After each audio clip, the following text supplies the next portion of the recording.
Diaspora, the movement of a group of people with shared nationalities or ethnic group that have moved from homeland to a new location. Assalamu alaikum, an Arabic warm greeting from me. My name is Saad. I'm a 15 years old Qatari boy, and I'm quite familiar with displaced people as they are shared all around my life. I was born November 3rd, 1995 in Doha, Qatar, from a Muslim family with Arabic traits and culture. My mother tongue is Arabic since I am from a Qatari family. I have started my early years studying English a bit more than Arabic. Since I have studied and always have been studying in an international English school, I can honestly say that I can write and speak in English better than Arabic. I live in Qatar, in the city of Doha, with my entire family living so close. I'm the fourth child and the only boy of the family, after three sisters and followed by another sister. My father, Hamid Al-Mani, was born in the late 50s, studied his early life in Qatar and continued his studies in America, so he was a displaced student along with his two younger brothers and cousins. My dad is familiar with Western traits and cultures, since he has spent 5 years of his young life living there and respecting their traditions. I have 3 older sisters and 1 younger sister that have all studied in international schools and worked with displaced students coming for education. As I have mentioned previously, I'm Qatari, and I'm quite familiar with many displaced students and workers. It's quite enough that I live with almost 5 different nationalities, 3 different religions, and 4 different languages in my house, since I have an Indonesian and Filipino maid, Indian and Pakistani drivers, and my Qatari family. In these past 15 years, I have traveled to many different types of countries, and I have experienced how diasporans feel out of their homeland.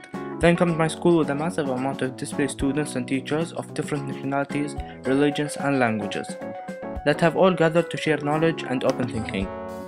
I have been studying in Qatar Academy, an international school, for 12 years, meeting new kinds of people with different nationalities and religions, coming diasporas for many different reasons, such as refugee, education, and job opportunities year after year.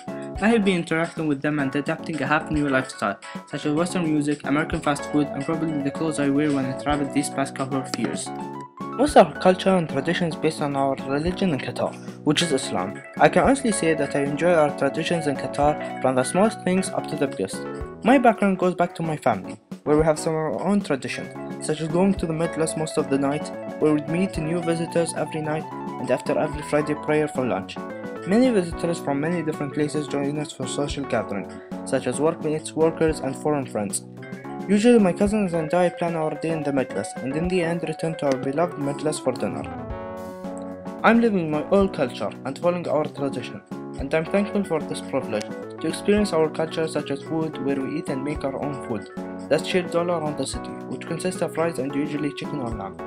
Our national dress for men is tob and ghatra, and women's dress of abaya that covers their whole body and hair.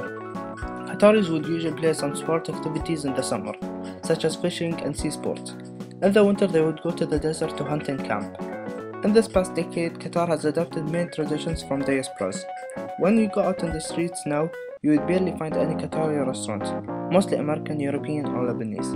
Of course, this is just one example of the change that I had from displaced citizens in Qatar, not considering some other categories that I have switched to, such as English music I listen to, the events I celebrate with friends, and maybe the clothes I wear.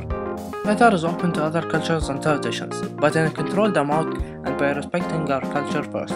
Since diasporas cover more than 80% of the total population, almost half of the people I interact with every day are diasporas and have different nationalities, religions, and languages.